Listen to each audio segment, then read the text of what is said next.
So welcome everyone to the last session of the Seleukid lecture series in this year. And I promise you that we will end with another highlight, a lecture presented by Dr. Julien Olivier from Paris. Before I introduce our speaker, I have a couple of announcements. I'm very happy to see that Seleukid studies are brimming. So there is an ever-growing interest and an ever-growing network of scholars dedicated to it. And as the result, um, we have ever more publications and events to celebrate. So I have loaded a couple of links into the chat box that refer you to the Seleukid Perspectives #2 volume. I wanted to show it in November, but it had not yet been delivered to the Netherlands and to Germany. So here it is. The Seleucids at War, Recruitment, Composition, and Organization, edited by Ben and myself, and it was released from the press in October. So on the website, you will find much more information. I'd also like to draw your attention, for those who have not yet seen it, to the Seleukid bibliographies.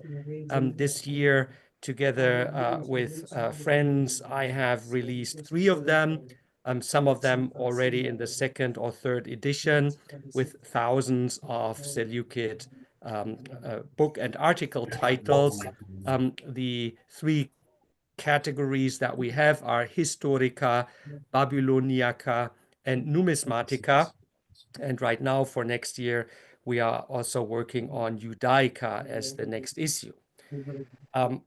Perhaps you are most excited to hear that there will be a next Seleukid Study Day, Seleukid Study Day 8, on the reception or the afterlife of the Seleucids, to be held at Utrecht University. And I see that one of the co-organizers is with us today, Pim Möhring from Amsterdam. Welcome. And Rolf Strothmann will be the local host in Utrecht. So you'll find a detailed call for papers on the website, the Seleukid website.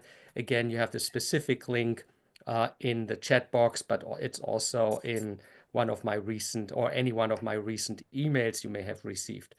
Last but not least, we have already set up the next issue of the Seleukid lecture series beginning next year in January, with a lecture on the Book of Judith by Stanley Bursky.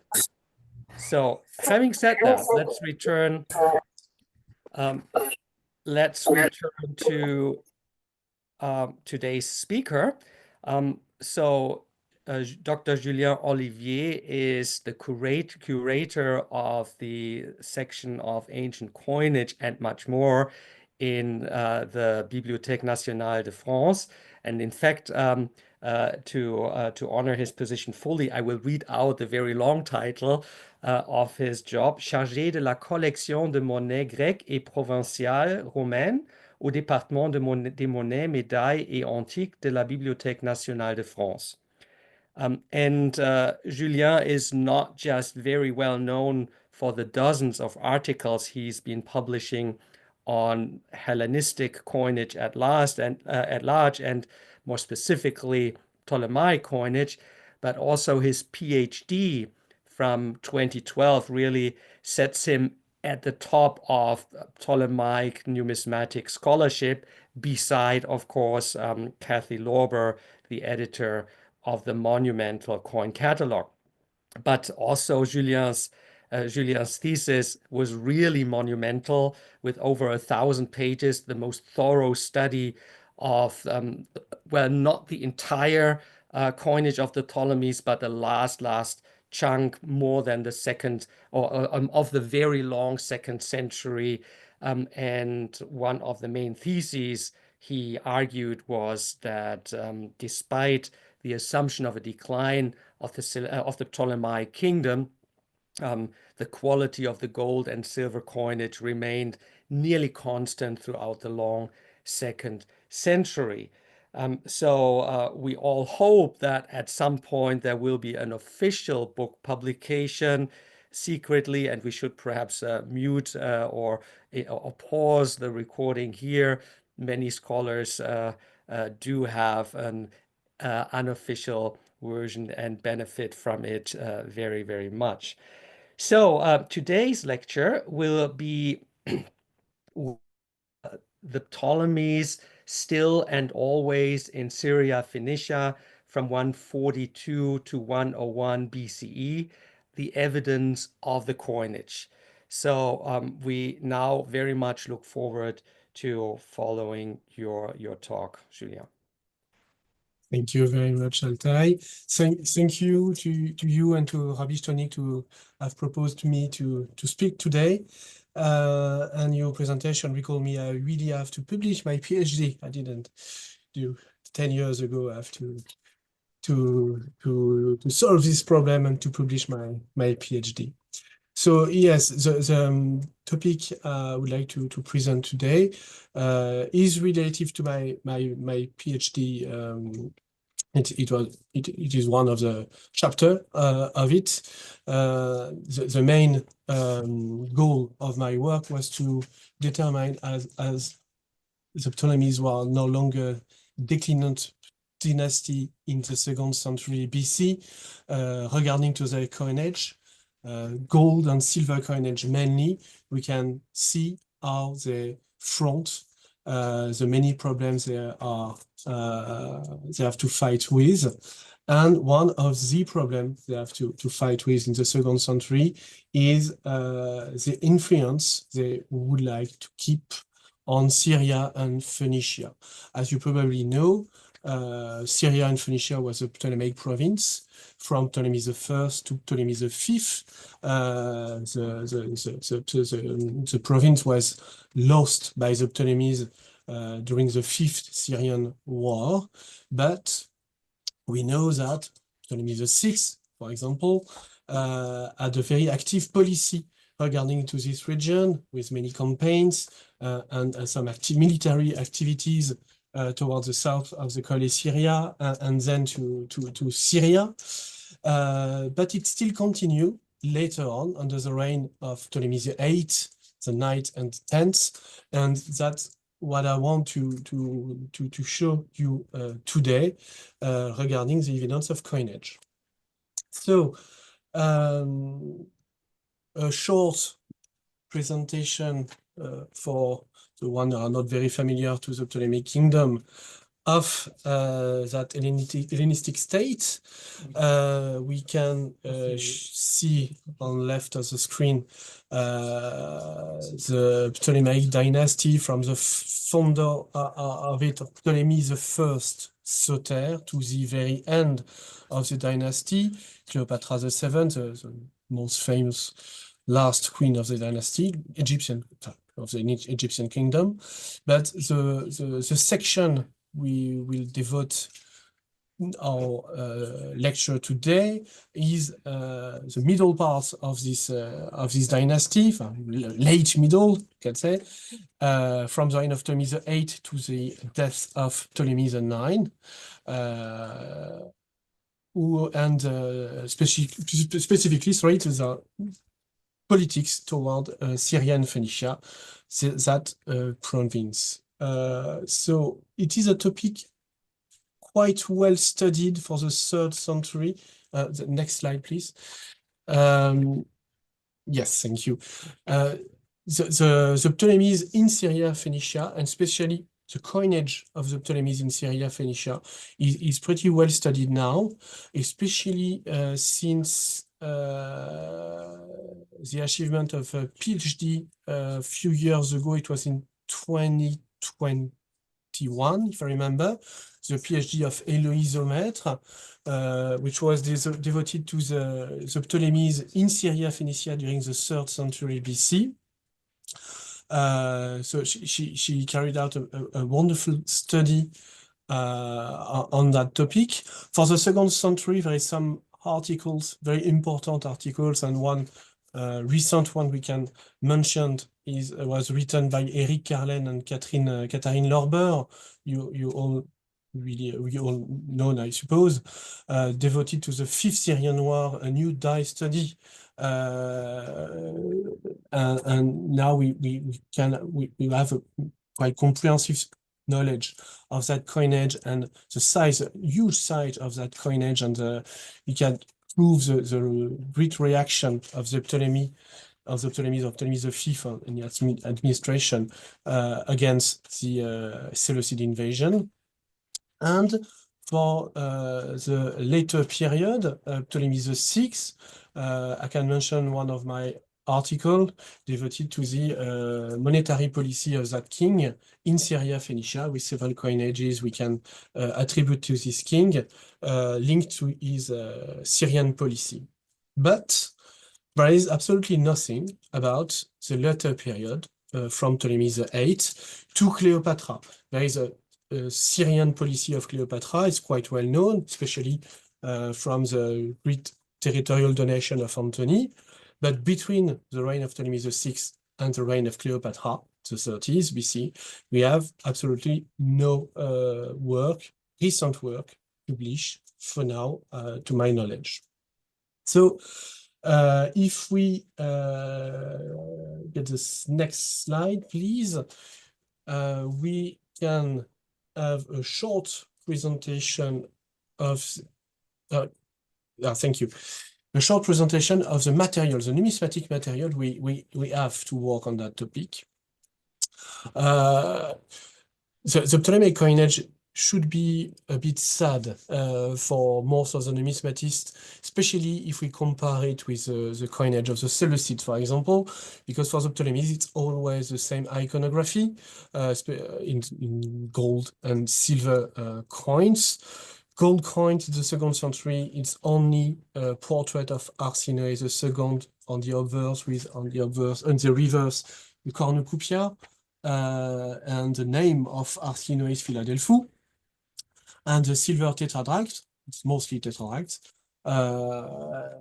derived from the model inaugurated by Ptolemy I, with a portrait of Ptolemy Soter on the obverse, and the eagle, and the name of Ptolemy Basilios on the reverse. But the very good news for us is at that time, in the 2nd century BC, first in Cyprus, then in Alexandria from 155 BC, the coins bear on the reverse several marks which give us the mint according to a system of letters. You can see the first coin up to the screen, a kappa iota for Kition, sigma alpha for Salamis, for example. There is a mark for Paphos as well.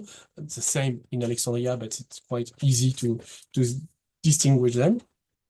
So that's the first thing. The first thing, we have the mint inscribed on the coin. And most interestingly, we have a date according to the regnal era.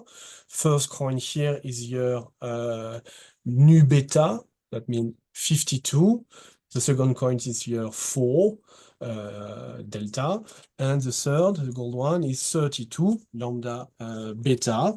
And as long as we know the number of year of reign of each king, and we are able, through the die study, to reconstruct the relative chronology of each issues, it's quite easy to date precisely, year by year, every issues of gold and silver coins of the Ptolemies, which is very useful to understand the chronology, of course, of the coinage issue, but also the size of the yearly issued, because thanks to the die study, we can know how many dies were used in each mint each year, which is very usable information for thinking about the monetary and military politic of the Ptolemies. Please, next slide. Yes, yeah, just to show you how to date this coin. For example, only Ptolemy VIII have a year 52, so it's of course a coin of Ptolemy VI, the 8, etc., etc. So that's the big picture of the coin production of gold and of silver of the Ptolemies in the 2nd century BC.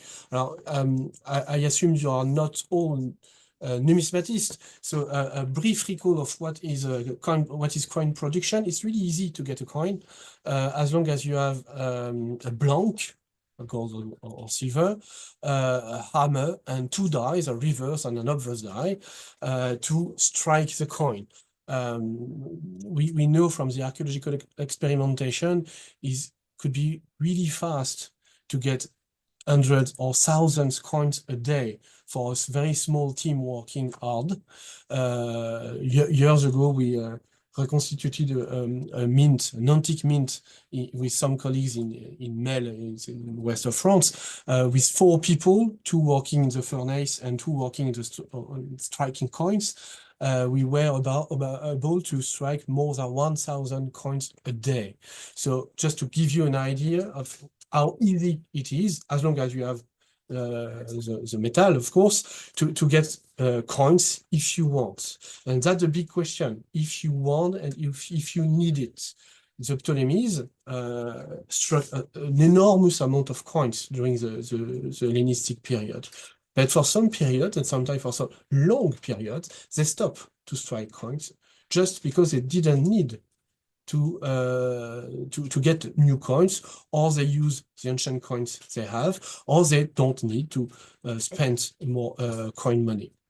So strike coins is a good clue to indicate the state needs new coins to finance some operation, and so for most of them, military operation, as we know from the papyri and other documentation. Tetradrachms, heavy gold coins, are mostly struck to supply the army and the organization of a garrison, the fleet, and war in general. So, in this, yes, just a word about the bronze coins. Of course, there is a bronze coinage as well. Bronze coins are more small value, of course, day life tool. So it doesn't really matter to our topic here to take into consideration the bronze coins, because it's very low value coins regarding to the heavy silver and gold coins.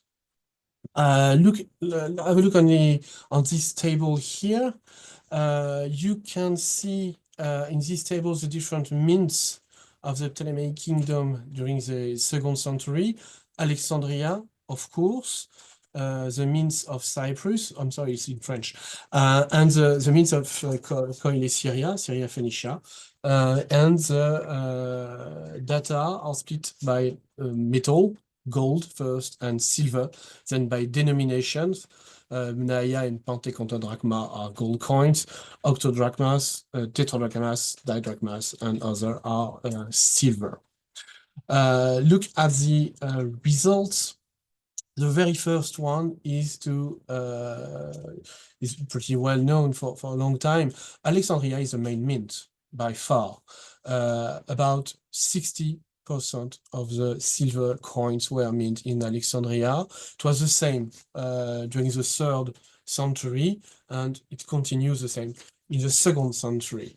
The rest of the silver coin production is mostly struck in Cyprus, about 20%, and the rest, so 10%, were struck in Syria, but mainly during the Fifth Syrian War and the reign of Ptolemy VI, and that's it. Another big result is the continuity of gold coins. It is really an Egyptian exception, as long as for the Seleucids, for example, but also the Antigonids and the other Hellenistic kingdoms, they stopped producing gold coins at the beginning of the 2nd century. Only the Ptolemies continue to strike large amount of gold coins, mainly in Alexandria, and in large quantities, as large as in the 3rd century. So the coinage is very big. and the quality of it, according to the meta-analysis I carried on during my PhD, is very good, at least until the 130s, and after that, after the 130s, the quality will decline. If you please can show us the next slide. Yeah, sorry. If we look at the other tool largely studied by the numismatists, the hoards, so the coins buried, we have the same picture, I have to say. In that map, I've located all the Ptolemaic hoards known for the 2nd century. The first thing is to say there is the number of hoards is important. The same number as the hoards known for the whole 3rd century. And the other thing is they are not only in Egypt, which is very strange at first look, because we know that for the 3rd century, the hoards are split in different regions, in different provinces of the Ptolemies. In Egypt for a quarter, in Syria, in Greece, where we know there is some Ptolemaic expeditions, but also in Anatolia and other regions. Only less than only 18% of the hoards of the 2nd century were found in Egypt, and the big data here is more than half of these hoards were found Syria and Phoenicia, which is quite surprising as long as we know that this province is not Ptolemaic from the very beginning of the 2nd century, but half of the hoards dated from the 2nd century were found in that region, from north to the Eleutheros to south near Gaza. If we, the last point about the hoards, more and more new hoards are discovered every year, especially in that region, especially in the Israeli excavations. We can take the example of the Wadi Murabat hoard, recently published, found in 2021. It's a new coin hoard, exactly of that period, that it was the 140s. And we can hope, and I'm pretty sure that many other hoards will appear quite soon in that region. Please can I have the next slide? Yes. Yeah, thank you. Also about the hoards, as long as we know that the coins are dated by year, we can do this kind of table. So the hoards are organized by region of discovery: Cyprus first, Syria then, and finally Egypt. And for each hoard, each line is a hoard. I put it in black, the year on coins represented, the year of issue of coins in each hoard.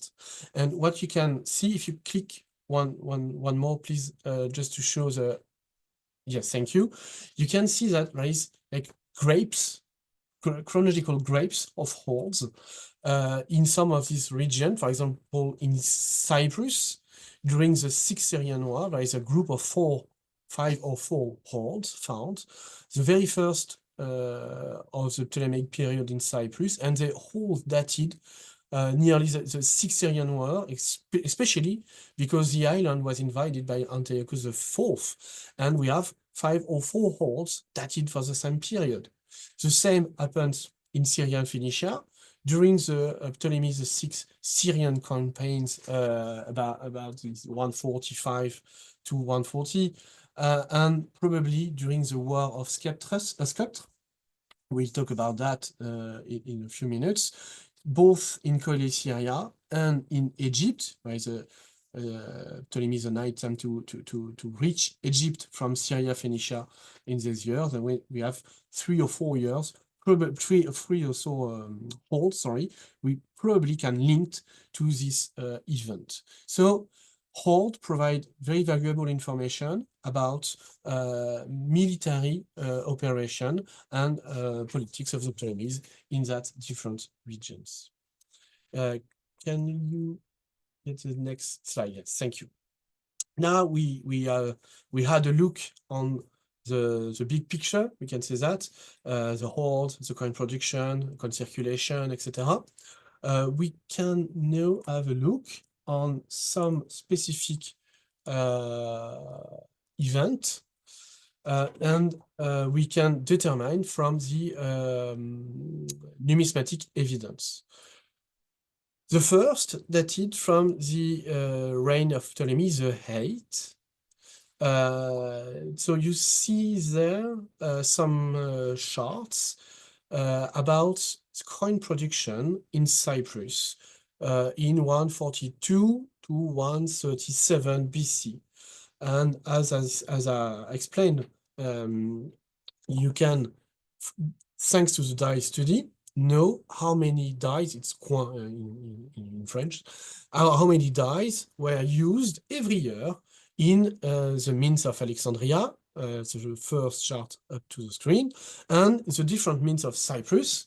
It's below of the screen here, and we can see a big change in this level of production year by year. For example, in Alexandria, there is a quite low production from 145 to 141, so 1, 2, 3 die used a year, but there is 2 specific years with a high production of silver coins, of tetradrach, 140-39 and 139-8, with 8 and 6 die used. So that means 3 times more than the previous years. And after these 2 years, the coin production resumed at no more coins were issued for years after this period. The same occurred in Cyprus, exactly in the same years. It began a bit earlier, in 142, 141. There is a peak in 140 and 140, 39, 38. And at the same time, we can see there is a new organization of the coin production among the different Cypriot mints. I mean, there is 3 mints in Cyprus: Salamis, Kition, and Paphos. Usually, Salamis is the more important. Kition is a middle mint, and the less important is Paphos. But in the years 142, 140, we can see important increase of the production, especially in Kition, which struck 61% of the coins of Cyprus in that period. Usually it's 35 to 40%, as we can see for the following years. So some decision of the strategos of Cyprus or of the king of Egypt had a consequence to increase strongly the coin production, especially of Kition. How to explain that that change? It goes with another phenomenon, the stroke of gold coins in Cyprus. It's very rare. There is not so many gold coin production in Cyprus in the 2nd century, but usually it's only few coins and only for few years. And especially in that period, there is gold coin production, especially in Salamis and in Kourion. If you can you click a bit more up? Yes, that's it. So during the same period, some gold coins appeared, like in Kition, for example, in 138, and new coin types appeared, especially tetradrachs and didrachs, not with the portrait of Ptolemy I, but with portrait of Ptolemy VIII, which is very unusual, and portrait of Ptolemy VIII with a radiate crown, as you can see here on the obverse, and on the reverse the eagle as a scepter on his shoulder, if you can say that. So something happened here, and another clue is the metal analysis could provide some evidence about something happened. Look at the first graph, so left of the screen. It is the silver content, the alloy of the tetrahedrite of Salamis from this period. The first drop of the quality of silver occurred precisely in that period, in 143, 42, and 140.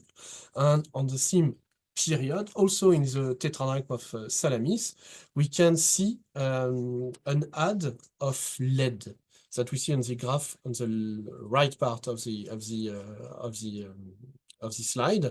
So this add of lead is very unusual, because usually when you want to add some other material in the silver coins, you add copper, especially in Cyprus, because there is many resources in copper. But in these precise years, we added lead in the silver coins. We don't know exactly what happened at that period. There is some difficulties in Syria. We know that there is some revolts in Antioch against Demetrius II. There is Jonathan, the Asmonean priest, who had something to do here. We know that in the Ptolemaic side, we have the appointment of Seleukid, son of Bitis, which was appointed chief strategos of the island of Cyprus exactly in that year, in 142, and the Ptolemaic fleet was located in that precise year in Cyprus. So something happened, we don't know exactly what, but we have an effect on the coinage and the production of coinage. Can show us something happened. It may be related to the event in Syria, in Phoenicia. That's nothing very conclusive about exactly what happened. If you can please click the next slide. Yes, a lead add of on the coins. Another event we can look at from the coin production is later, after the death of Ptolemy VIII, under the reign of Ptolemy IX. And it is a very curious peak in 1312, a curious peak in Kition, as the previous subject, of 4 dies used in Kition, especially in 1 year, 4 new dies. And it is quite curious and strange, as I said before, because there is no other coin production except 1 single die in Paphos in that year, which is quite unusual. And we have a text from Justin saying that in that year, precisely, Cleopatra, which was the first wife of Ptolemy IX, was expelled from Alexandria, and attributing her divorce to her mother more than to her husband, went to Syria to marry Cyzicene, Antiochus Cyzicene, and in order not to give him the simple title of wife, she gave him as a dowry the army of Cyprus, which she had debauched. So we know from the sources that this event took place in 113 exactly.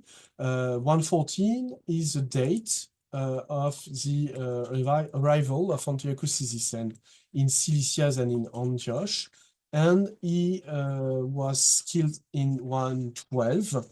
After he was captured and killed in 112 after in Antioch.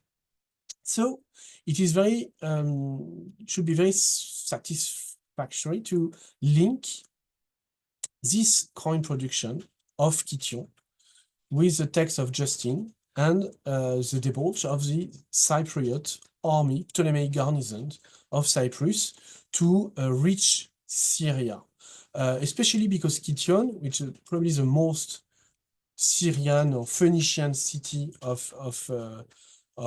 Cyprus, is just face Syria and should be the better place to reach Syria from Cyprus. The next slide now is about another event, probably some complete and interesting I would show you today. It is a war of Skeptres,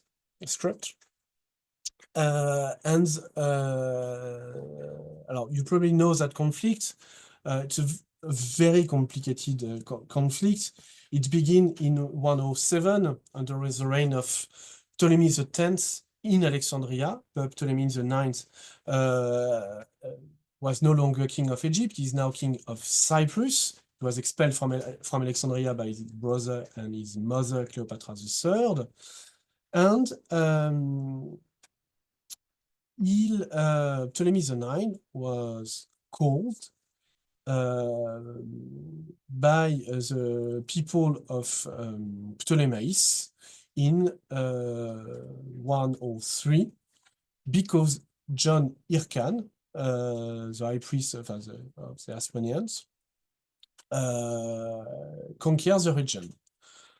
Then Ptolemy IX led an army. Justin said 30,000 of men. We don't know if it's as big as that, but a large army was brought from Cyprus by Ptolemy IX to Ptolemies. Ptolemies closed the door finally, but Ptolemy IX led a campaign and conquered a large part of the coastal places of Phoenicia from Ptolemies to Gaza and fight and won a battle against Alexander Janus near, I don't remember that place, but I can't remember where is it. This story was known by many sources, historical sources. There is a very good book about that by Van Dyck, Clarice, Cohen, Quachber, and Winnicki, published 30 years ago. And can you click the slide, please? Just say. Yes, thank you. And there is also many very interesting numismatic evidence can support the knowledge of this campaign of Ptolemy IX in Syria and Phoenicia. Israeli excavations and some other isolated finds show that some Ptolemaic bronze coins, Cypriot Ptolemaic bronze coins of a single series were found in some places we could link with the campaign of Ptolemy IX from Ptolemies, where there is a big amount of finds, to Gaza, where some, not in Gaza by itself, but right next to Gaza, with some other finds. It is really interesting. Chaim Gittler and Kushnerstein had published them these coins in Israel Numismatic Journal 20 years ago. And what is really interesting, they are all Cypriot coins, Ptolemaic Cypriot coins, and they all belong to the same series. And there is no other Ptolemaic Cypriot coins, bronze coins, in that region, in Syria-Phoenicia, nor before, nor after that coinage. So it is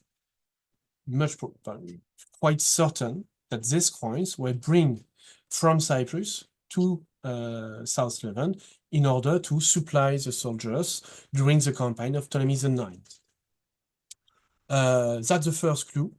The second one is a very specific material related to the reaction of Ptolemy X and Cleopatra III, which are Ptolemy X is the brother of Ptolemy IX, it is his rival as well. And the intervention of Ptolemy IX in Syria and Phoenicia led Cleopatra III and Ptolemy X to support the enemies of Ptolemy IX and to drive Ptolemy IX back to Cyprus. So Cleopatra III and Ptolemy X had conducted an expedition to fight Ptolemy IX, to reconquer Ptolemies, and Ptolemy X installed a garrison in Damascus. And we found near Damascus, it's another article by Oliver Hoover, a very curious lead coinage. The Ptolemies never struck any lead coinage, except in that specific occasion. There is some other lead coinage in the Hasmonean kingdom, especially in that region. It's really a specificity of that region. But we know this single coinage of Ptolemaic coins with Ptolemaic iconography, head of Zeus Ammon, the eagle, a mint mark, probably the Damascus mint mark, and these coins are made of lead. It is probably what we call an emergency coinage. I mean, a coinage struck to supply the army, but probably the authorities didn't have any bronze or the material to strike regular coins. So they decided to strike this lead coinage, and the coins were left there just because they have no value and no interest in the Egyptian system. So the soldier left them in Damascus or in the region of Damascus and didn't bring them into Egypt. So we can see with these two examples of small change, the bronze coinage of Cyprus, the lead coinage of Damascus, that the Ptolemies are still in the field with their army in Syria and Phoenicia, strike coins or in Cyprus to bring them in Syria-Phoenicia, or strike coins directly on the field, on Damascus, to supply their army. Another option they had, can you please click the next slide? Thank you. Another option they had was to use the silver coinage, the Ptolemaic silver coinage. And again, we can have a look on the coin production, both in Alexandria and in Cyprus, in that period during the War of Sept. And curiously, but not so curiously, I would say, curiously, there is not so many coin production during the war. I mean, from 103 to 1002. In Alexandria, the coin production was quite low until 102 and 101. You can see only no coin production in Alexandria in 104. Only 4 dies in 103, but 17, then 16 in 102 and 101. In Cyprus, there is also a gap between the war operation in 103, 102, and the coin production in 199, 98 BC. And it is a quite well-known phenomenon, proven by François de Calatayud when he published his study of Mithridates Eupator coinage. If you want to supply your army with coins, you don't need coins during the war. You need coins at the beginning to build your army, your fleet, etc. And you need to pay the soldier at the end, after the return of the soldier. And that's probably what we can observe here. We know from some papyri evidence that the Egyptian army come back to Egypt only in 102, 101 BC, after the death of Cleopatra III. And we are not absolutely sure that the Cypriot army left Syria and Phoenicia in the same time as Ptolemy IX in 102, but probably later on, after the conquest of Gaza by the Hasmonean in 100 BC. So here we may have the clue of a coin production relative to the end of the War of Sept, to finance, to pay the soldier after they were back to Egypt. And last option had the Ptolemies to finance their politics in Syria-Phoenicia could be to use not their own coins, or the coins issued in Syria or in Cyprus, sorry, or in Alexandria, not to strike their own coins in the field, as in Damascus, for example, but in using local coinage. We know that decades before, during the reign of Ptolemy the sixth, sorry, the coin production of Alexander Balas in Berytos, in Tyre, in Sidon, is much more than influenced by the Ptolemaic coins. Yes, it is the head of Alexander Balas and his name on the reverse, but it is Ptolemaic tetradax with a Ptolemaic design, and even the metallic composition is exactly the same as the Ptolemaic coins. So it is quite clear that the Alexander Balas tetradax in Syria, in Phoenicia, especially in Phoenicia, were supported or probably financed by Egyptian metal stock. It could be the same during the War of Sceptre, especially if you can please click last time on this slide. Yes, could be the same during War of Sceptre. For this very curious coins, we know only 4 of them. It is gold coins called mnaia. It is a Ptolemaic denomination of big gold coins of about 27 grams of gold.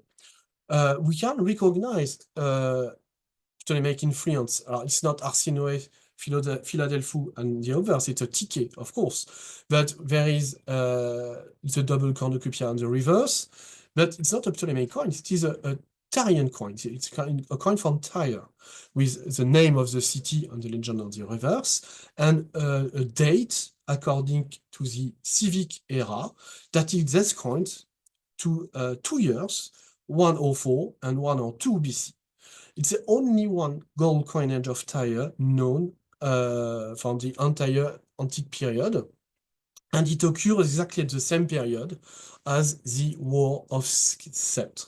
So, to me, it is quite clear that this coinage should be linked to the war, and perhaps was supported by or Ptolemies IX or Ptolemies X, I don't know, but to supply the military operation in the field. So finally, if you can just go the next slide. Yeah, some conclusions about that topic. I think the Ptolemies' policy of influence on Syria and Phoenicia didn't stop with the loss of the province. We have the Ptolemies financing some parties, some Seleukid parties, we know that. We have some military expeditions, which are quite well documented. The monetary instruments were always used. We have always a gold, a silver coinage, and as well, and also a bronze, a lead coinage used to support these expenses. We have still a centralized organization using several means in Cyprus and several means in Cyprus and in Egypt, or even in the battlefield, for example, in Damascus. And the issue of some exceptional gold coins, like in Tyre, suggests that local civil mints could be used as well. Cleopatra VII will do the same 1 century after. And finally, the main innovation, I would say, is a change of foot of the legit Ptolemaic policy, which stopped to support one Seleukid party against another one, but now try to protect their influence against the new strong state of the region, the Asmonean state, who had become too dangerous. Thank you for your attention. I hope I was clear enough, and I'm waiting for your questions.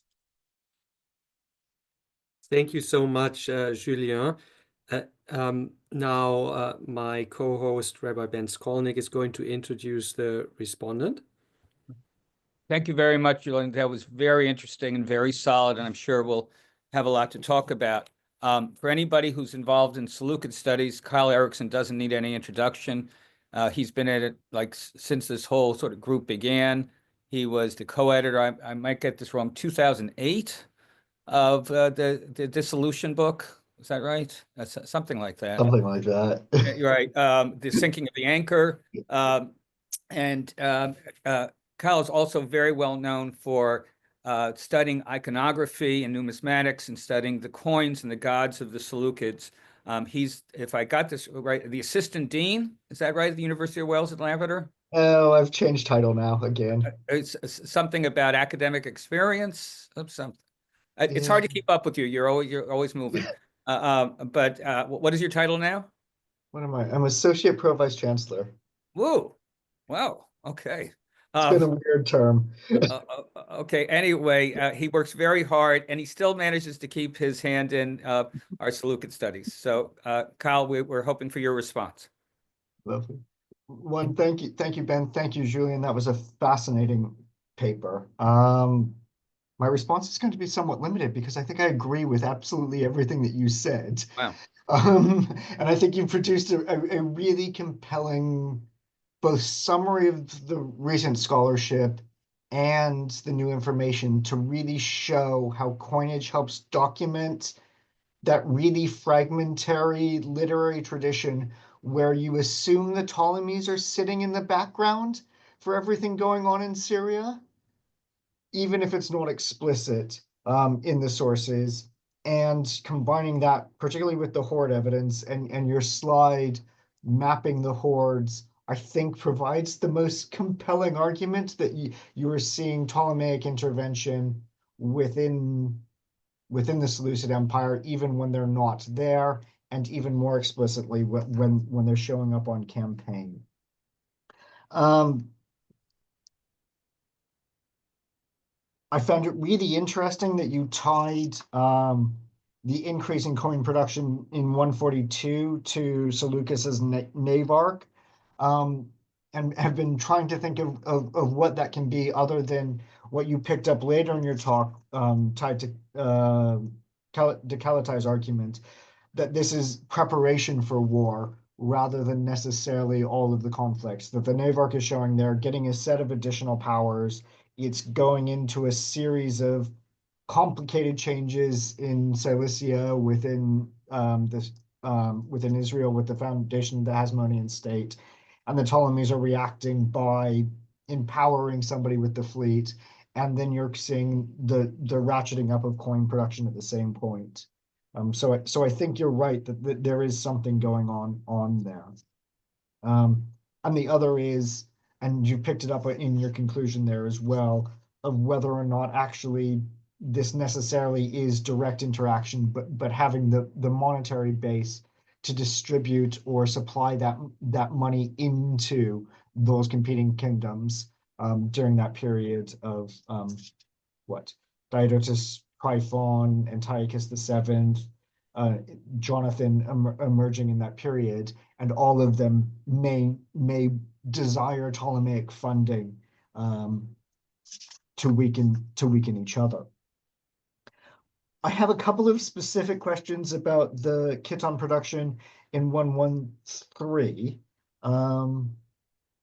that struck me, and they struck me again when I was reading through it, is how much that production both fluctuates but is stable. For me, it was interesting that 113 Salamis is the one mint that doesn't seem to produce coinage on your graph, but the other that despite that increased production in 1132, that seems to be the low, or 1143 and 1132 are almost the low points during that series in terms of die usage. So I count it on Cyprus, you have 10 dies in 116, 8 in 115, then 5 and 6 used for that period for 114, 113, and then you see it again rising back to 8, 7, and 10 towards the end of that period. And I'm wondering if that same process of when people are leaving and when the army is leaving and when the army is returning is mapping there. So you have that lower production when the army is outside of Cyprus, and whether or not you can push that connection slightly further. but I think it's Um, convincing that it's tied to that. So I'd love to hear your thoughts on that as well. It is probably a question I really would like to answer clearly, but I'm afraid I can't because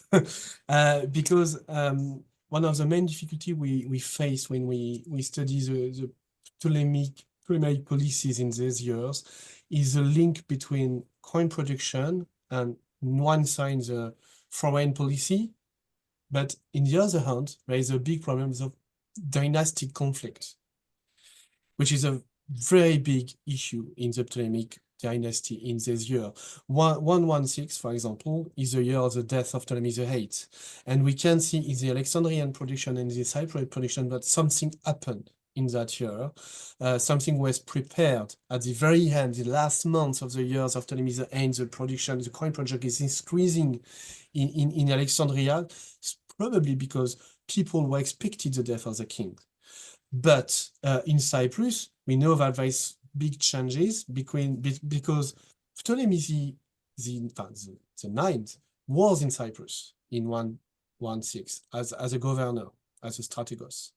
But he probably prepared himself to get back to Alexandria. And we can see that also in the mint of Paphos, not of Kition, not of Salamis, but in Paphos, because it is the capital of Cyprus and it is a mint linked to Alexandria.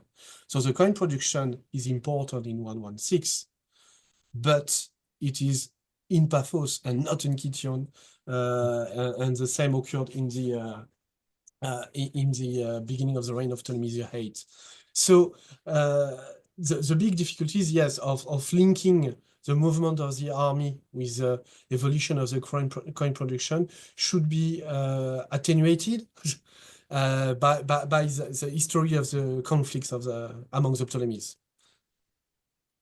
Yeah, so no, I think that makes sense. And you've got so many different pulls on the directions and the uses of finances, particularly at all of those transitions, and all of the various competing, increasingly intermarried family members who are pulling things there. The other thing that I was going to ask, which was linked to the coin hoards, and that increase within Syria of the hordes in the 2nd century. So you've got 25% of the hordes.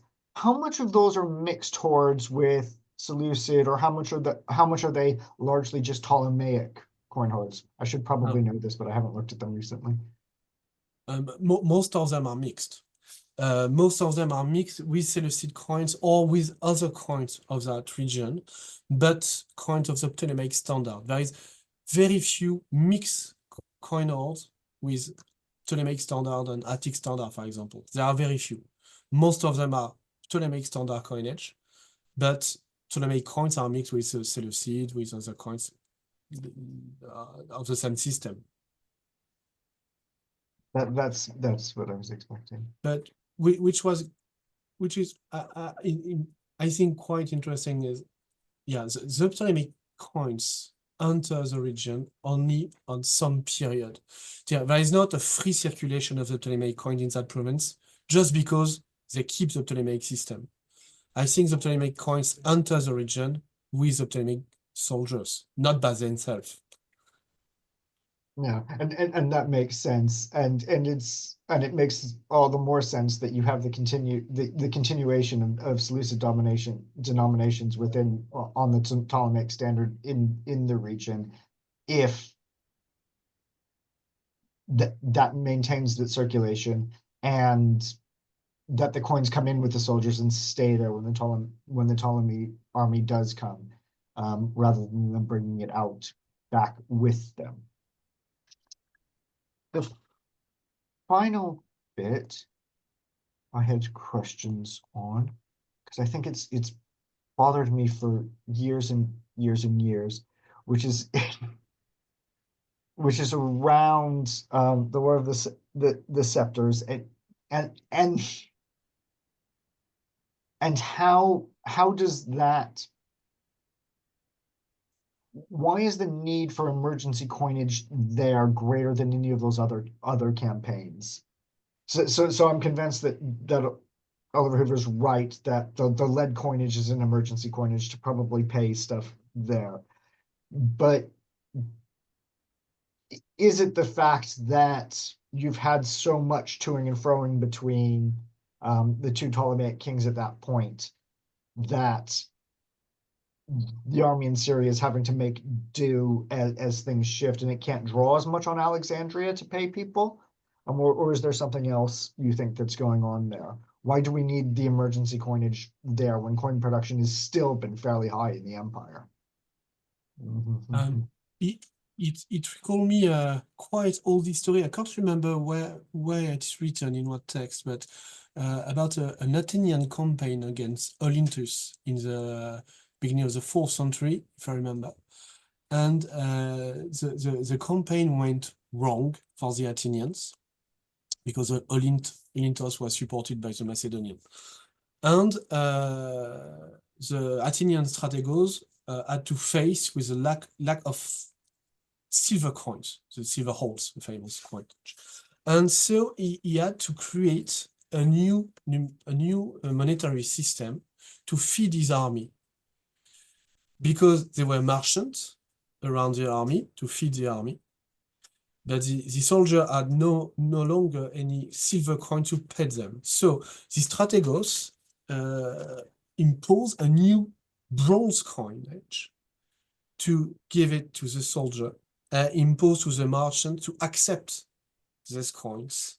And in doing that, he promised them to exchange this emergency bronze coinage against good silver Athenian coins, as long as they will get back to Athens and get new silver coins.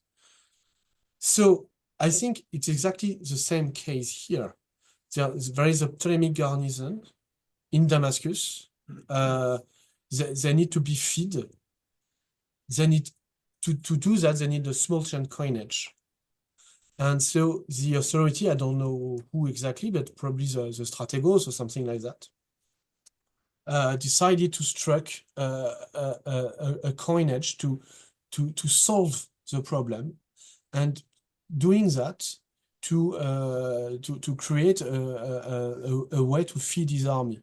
And the fact that we found these coins around Damascus and no one of it in Egypt proves that it was a coinage struck only for the specific case and specific period of probably several months, no more. And the coin was there just left in Damascus and around, because they had no value in Egypt and no value in Damascus. It's only a coinage who had a value in the Ptolemaic army, in the Ptolemaic garrison, because it was imposed to feed the army during that period. I think it's something like that.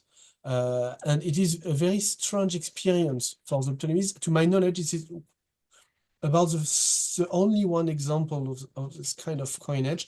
The only other example I know, and I'm not sure it is the same, but I might assume there is another example in South Egypt.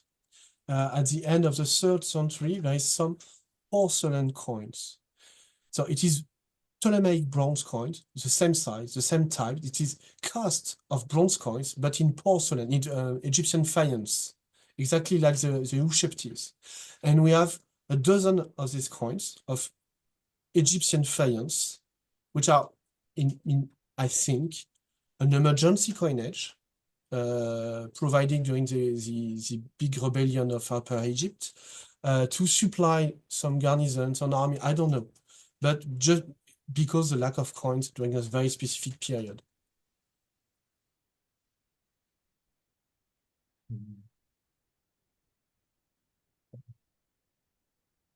Yeah, I'm sure you never heard about any of No, I never Egyptian heard faience about coin. No, there's But 13 coins I have never heard of, and now I desperately need to go look up. 'Cause that I maybe can show you. Can I those share my screen?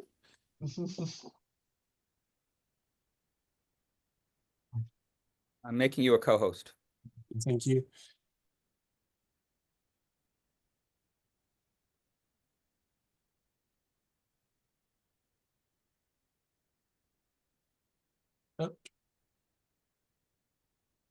Do you see my screen? Yes. Yeah.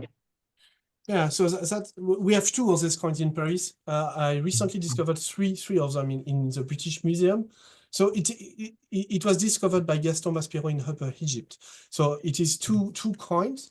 One that you can see this one, and the other one looks that. There's a Zeus salmon here and an eagle here. And it is cast of real Ptolemaic bronze coins. It is really cast of coins, but it is made in Egyptian faience, like this kind of object, for example. And if you look at the edge of it, we have the green, which looks like bronze, very strange, but it is the green color of the faience, of the Egyptian faience, and it is probably a very small production. One of the coins that are recently found in the British Museum is from the same cast of that coin in Paris. So to me, it really looks, it's not the same material, it's not the same context, but it really looks this lead emergency coinage of Damascus. So, yep. Yeah, Okay. All right. Thank you to both of you, to Julien and Kyle. Are there questions that people would like to ask?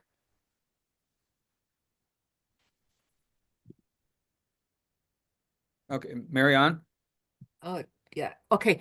To jump from emergency coinage to gold coins. I'm an archaeologist, so all the same, you might be interested in my reading of this wonderful Tyre gold coin with the female head with the mural crown and the cornucopia. Ages ago, I studied the motif of female heads with mural crowns in statuary and on coins and everything. And I argued that this is originally the visualization of the city personification. And only in the 2nd century BCE, the iconography of Tyche came in. You know? So, of course, I mean, you are, this is end of 2nd century, and it could be, but I think that your coinage is a very strong response to royal coinage in the sense Tyre already had autonomous silver coins, and they, of course, had Melkart, the king of the city, on it. You know? So with all the other cities, the Seleukid colonies in the north, or even Sidon, you can always say, oh, the female head with the mural crown on the autonomous coinage might be the city goddess. But in Tyre, it doesn't work, because the city god on the silver coinage is Melkart. You know? So if they have this gold coinage with the reverse, you know, that is taken from Queen's coinage in Ptolemy, I think this is a very strong argument to see the obverse not as a city Tyche. What does a city Tyche do in Tyre? But properly as the personification of the city, so as a visualization of the legend on the reverse, just as with royal coinage, the obverse, the head of the king, seldom the queen, is a visualization of the legend on the reverse. So they diverted from their usual civic iconography, the Melkart, yeah, in order to have the city personification to make perfectly clear, not just because it's a female head, you know, a female head could be a queen, a deity, but a female head with a mural crown at that time in that region was perceived as a city personification. So it's all about authority, civic authority. And I think this is a much stronger vision, a much stronger image than just a city Tyche that you might have sometimes in the imperial age anywhere in the Roman Empire. Right. Yes, thank you. I didn't have that idea on that coinage first, but it's very interesting, and I really need to think about it. Yes. Maybe I should. Maybe, I mean, this is an old study, but maybe I could somehow you know, excavate, you know, what I read, and maybe just send you my pages if it's of interest to you. No, thank you very much. But I expect to make a short study on that coinage, especially to analyze the gold of these coins to see if you can link it with any gold stock from Egypt or not.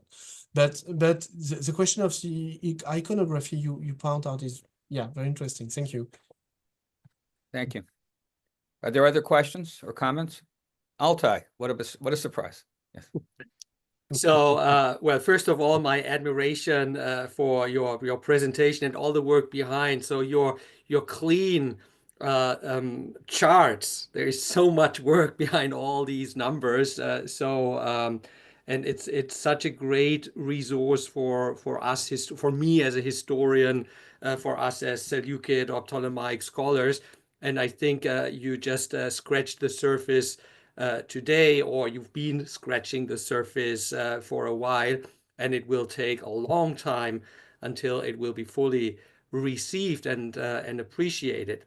Just to follow up on Marion's comment, she gave an excellent presentation in our lecture series on the personification of Antioch with many of the references, and I can send you the link. It's the recording is on our website or on YouTube, and that's another way of taking in her great insights on the city personifications. I do have a question, and it's more a general question. In the discussion with Kyle, you addressed the fact that many of the hoards actually did include Seleukid coins or were mixes of Seleukid and Ptolemaic coins. Now, I would be curious if you are in a position to specify that a little further. What's the proportion? I mean, we are talking about a core territory with Syria especially, but also Koile Syria becomes quite important in the 2nd century Seleukid kingdom. So what proportion are we talking about when we see these masses of like coins, precious coins entering the Seleukid kingdom? That's the first question, and a follow-up on that question will be, do we have to understand this? I think you made a very strong case with linking the Ptolemaic coinage or the entrance of the Ptolemaic coinage in Seleukid territory with military campaigns. But the question is, why did it stay there? Is it that that these coins entered the regular markets and were treated more or less as coins of equal value? You said they were of the same standard as the Seleukid coins, or were they rather? Are the coins we have rather a fraction of the coins that had entered? And is it rather unusual, or is it such a small portion of the coinage that was not taken out once the campaigns were over and the soldiers withdrew? So what would be the proportion of the coins, of the Ptolemaic coins that entered through military campaigns of the Ptolemies in Seleukid, Syria, and compared to the coins, the Ptolemaic coins that were taken out again at the end of those campaigns? Was that understandable, or should I? Yeah. It isn't understandable, but I do not have a clear idea about that proportion. First, because I may assume that we don't have a clear picture of the hoard composition. I mean, we don't have so many complete hoards.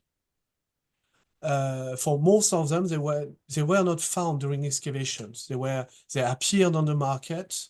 We had some clues because of information, because of some testimonies of people, but we can reconstruct them.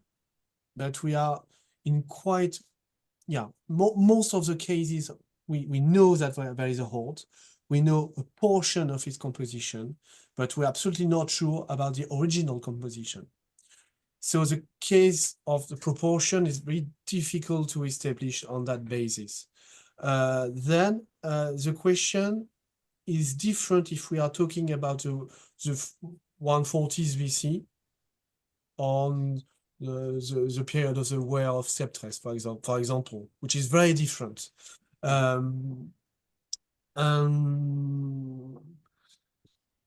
So I can't really answer your question about proportion, but I'm quite sure that as long as the Ptolemaic system still alive in the Phoenician provinces after the Fifth Syrian War, it's easy for the Ptolemaic coin to stay as long as they are in the province. But you can note that, for example, there is no coins of Ptolemy the First or the Second in circulation in the hold in that region. Only quite fresh coins, fresh Ptolemaic coins are in this hold. There is no coins of Ptolemy the First, or Ptolemy the Third, or Ptolemy the Fifth. They are all disappeared. Only fresh coins bring by the soldier enters the territory, or quite fresh coins. Coins struck just the previous years or 10 years before. There is no ancient coins enter that territory. So that's the points made me quite sure that the coins only enter with the soldiers because they were paid with fresh coins. And these coins came with the well-paid soldier and stayed there just because the soldier lost them and were not able to take them back. But after that, they were able to circulate in the region. But there is no reason for these coins to come except for war from Egypt or from Cyprus to that region, except for gold war campaigns. Thank you. Are there other questions?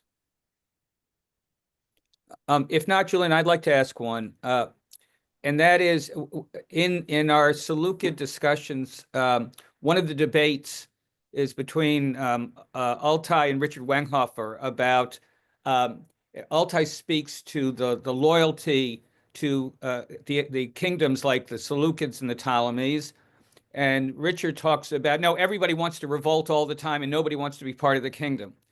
And I'm still stuck with your title, right? The title of your presentation today about still and always, or now and always. And in the business world, they talk about stickiness, that there's a stickiness to, in other words, if you're in the Apple universe, you stay an Apple customer. It feels to me like what I'm hearing from you argues for Altay's side of that discussion. And I think they're both right. I think that there's a stickiness in the kingdom, and I think that often people wanted to revolt. I don't think that we can generalize, right? But there is something about your title and your presentation which is talking about, because I'm thinking about this Ptolemaic kingdom with controversy and conflict at the top, weakness at the top, total jerks at the top, right? That's a little colloquial. But anyway, really these creepy people, and somehow the Ptolemaic kingdom keeps going, and there's stickiness and there's loyalty. So am I getting the right impression, from what you're saying? I totally agree. And my point is, I'm really convinced from the numismatic evidence, but also from other study on the Egyptian temples and the Ptolemaic monarchy in general, that the Ptolemaic state, despite the dynastic conflicts, etc., is still a very strong state, very well managed. There is very difficult period, there is some revolts, etc., etc. But the fact that that kingdom succeeded, stay really strong and well organized till the reign of Cleopatra VII is really the good point. And the policy of the Ptolemies towards Syria and Phoenicia is a proof that the state is in a good shape to protect the interests of Egypt. And it is we know the history of the Egyptian kingdom from the ancient empire, the pharaonic period, and the interest for that region is the first big interest, foreign interest of Egypt, just because it's a key of the country. So yes, I'm sure you're right. Okay. Altay, would you like to make the announcement for next month? But anyway, thank you, Julien, and thank you, Kyle, so much. Yes, yeah. Thank you, Of course, Kyle. I'd like to start with thanking the two of you once more and add the thanks and appreciation of Josiah Archibald, Pim Möhring, and Rosanna Mack, who have left some kind notes in the chat box for you. So yeah, this was really a great endpoint for this year, but in fact, it opens up many more questions and hopefully also much more vivid exchange, because we've had a couple of great numismatic lectures in our lecture series, which has induced Ben and me to also plan for a whole volume on Seleukid coin studies, of course, including studies as yours, Julien. And we would be very pleased to also have that, or have either the whole talk or a part of it that you want to tease out included. And it's currently planned to be Seleukid Perspectives Volume number 2020, number 5. No, sorry. Yeah, that would be presumptuous to plan 20 or so volumes. No, Yes. So the third volume from now to be published in 2027. So much of the editorial work would be in 2025, 2026. And we would be very pleased to include this. Other than that, I'd only like to repeat that we'll continue with the lecture series on Seleukid Wednesday, third Wednesday in a month, the 15th of January 2025, with a paper by Professor Emeritus Stanley Burstein on the Book of Judith. And then we'll also fill at least the first 4 months of the new year before we go into a pause, also to give us a little break around the upcoming Seleukid study day number 8 in Utrecht. So you will find the details on the website, in the chat box of this lecture. And also there will be another announcement in the Liverpool Classics list as well. Otherwise, only contact Pim, Rolf, or myself. Thank you so much. And I'd like to end by wishing you all Merry Christmas, Happy Hanukkah, Happy New Year, and however you'd like to celebrate the turn of the years with friends and family, and hope to see as many of you as possible happy in the new year. Thank you. Thank you.